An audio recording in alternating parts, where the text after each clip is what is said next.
In this video, I'm going to show you how to host a website in a Raspberry Pi. It's going to be 3 videos, part 1, part 2 and part 3, because it's too long to put it in one video.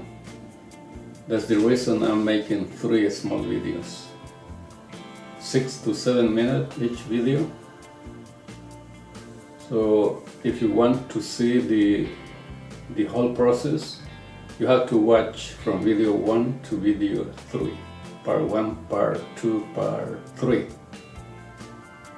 So let's start with part 1. How to host a website in a Raspberry Pi.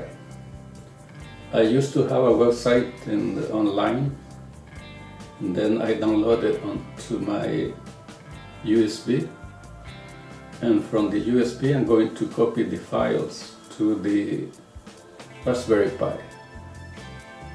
So there is a series of applications that need to be configured. The first one is Apache that have to be installed and configured. Then we have PHP. In my case, I'm going to install version 7.4 because my website is using an old version of CodeIgniter. Also, I need to install MariaDB and PHPMyAdmin because the website uses a database as well. So let's do it. This will be the part 1. Okay, so now in the terminal we're going to install first Apache. I'm just typing the command because I already installed it, but this is the command to install Apache. After it has been installed, I'm going to show you the configurations, the file configuration in Apache. So in this case we're going to see apache.conf to show you the area that you have to check to make sure that when we transfer the files, the website, it should be pointing to the right directory. Yeah, because the website will be on the HTML, so that is correct. Make sure that the allow and overwrite all is granted, otherwise it may cause problem. Now we're going to also modify the default file for the virtual servers configuration on Apache, which is 000-default.conf. In this file, first we are going to make sure that the server name that I'm going to be using locally is there.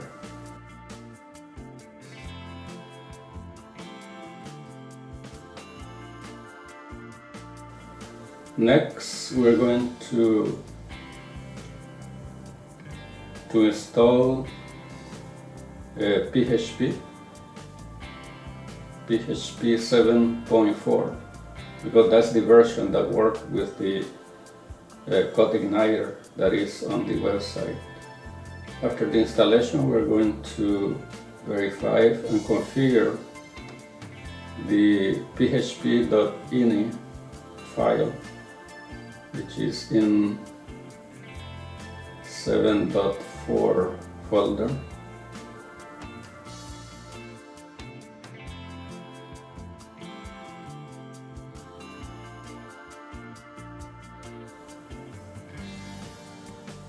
This configuration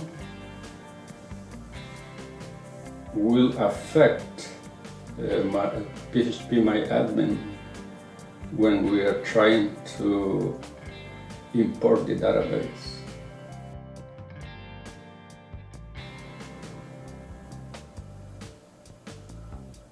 I used previously this configuration with PHPMyAdmin, And once I remember it was giving me problems, even though I had these parameters on the php.ini file. So I did the import from the command line,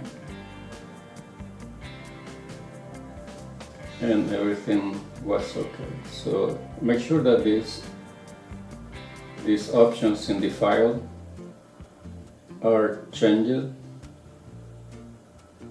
just to be safe, that you won't get any error when working with the database.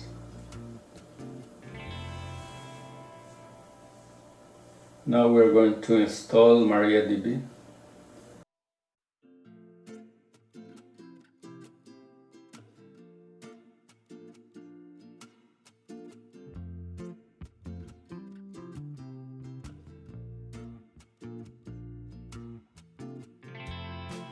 Now we're going to install phpMyAdmin. The version that is compatible with my old system is this one, 9.1.1. So to install it, what we do is we download the file to the download folder, rename it to phpMyAdmin, all small letters, and then I'm going to copy everything to the USR share folder. That's the location for the phpMyAdmin. After it has been copied, we're going to modify Apache file again. So that's it for this first part. We stop it at the copying the phpMyAdmin to USR share. We're going to continue in the next video.